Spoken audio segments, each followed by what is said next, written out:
Sometimes we have some very close calls in life, kind of like some of the people we're about to see in Boating News of the Week. Welcome back, guys, it's your boy Broncos Guru, and it's this week's episode of Boating News of the Week. Before we get started this week, I do got to do a little self-plug for our new Facebook group called Drain Plug Mafia. If you're on Facebook and you like fun videos and interacting with other boaters, come on over and join us over there and be one of the founding members.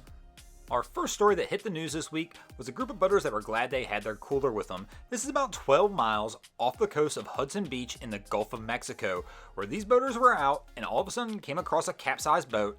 And luckily, as they were coming in, they saw a white thing in the distance about a half mile away from them, and they went over and checked it out, and it was two people from that capsized boat. These guys have been sitting in the water at this point for over 3 hours, trying to just hang on and stay alive. The crew being pulled from the water said as they were out fishing, they started to notice the rear of their boat was sinking a little bit. By the time they noticed it, it was too late and the boat actually capsized with them on board. It all happened so fast, they were unable to get any warnings or any locations out to the Coast Guard or anybody. These guys are some of the luckiest people I've ever seen. With no EPIRB, nothing on board, these guys were in really big trouble. Most people do not return to shore from incidents like this when you don't have the proper equipment. I really hope they are counting their lucky stars. Our next item to make the Boating News of the Week is something that's not supposed to be there. This happened across the pond over in the UK. And this is one of those incidents when you see what actually happened, you think in your mind, how in the world can this be possible? Right here, you're going to see this boat has had a head-on collision with a police van. I don't believe I ever thought in my life I would be saying those words in that combination. Right here, the driver was driving, and apparently the hitch came loose and the boat disconnected from his vehicle and flew head-on into this police van, causing the images we see here. They were very fortunate. There were no injuries in this event. The only injury is really going to be when he's got to call his insurance company and try and explain how this one actually happened, and probably some of the snickers he's going to get as he's submitting pictures to him. Our next boaters on the Boating News is going to show us what it's like when you have a Destin, Florida boat party and things go a little bit wrong. This is the East Pass in Destin, Florida, just a few days ago, where 9 people have been dumped into the water when a boat capsized and flipped over. The call came in around 3:30 p.m.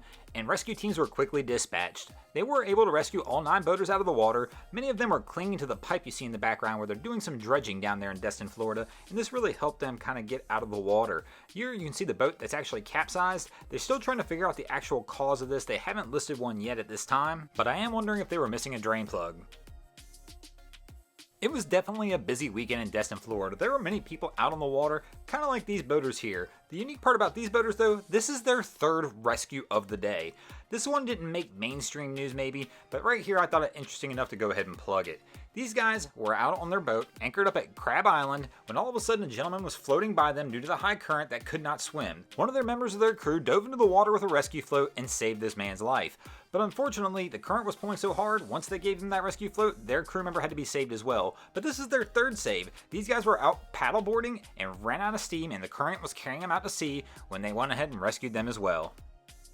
Our next piece of boating news is a story I never get to tell. This really is one of the hardest series that I do. When I'm going through the Boating News of the Week, the amount of tragic accidents I run across that I just can't post on here because I do my best not to post anything with anybody dying in it really is stifling. And when I ran across this story, I really couldn't wait to tell it, even though the images we had really aren't that great. To set the story, a few weeks back, 2 fishermen were reported missing on their 25-foot fishing vessel. The Coast Guard launched a missing person search covering almost 10,000 square miles and lasting for 50 hours before it was called off. And lo and behold, these are the images of those 2 gentlemen being rescued. Almost 2 weeks later, they ran across a Good Samaritan vessel that saw them stranded at sea and wound up calling the Coast Guard to let them know where these gentlemen were. Apparently, the gentlemen got stuck in some rough weather and actually lost their outboard off the back of their boat. I can't imagine being stuck at sea, nothing in sight, on a boat with no motor, for 2 weeks. It's gotta be almost enough to drive somebody crazy. I run across these stories all the time, but they almost never have this outcome. These guys are really lucky. Thanks for watching, everybody. I hope you enjoyed this week's episode of Boating News of the Week. If you ever see anything crazy happen on your waterway, be sure to hit me up on Facebook or Instagram or let me know, or maybe over at the Drain Plug Mafia page. And if you haven't already, go ahead and drop an anchor on that subscribe button. If not, I'm coming to steal your drain plug.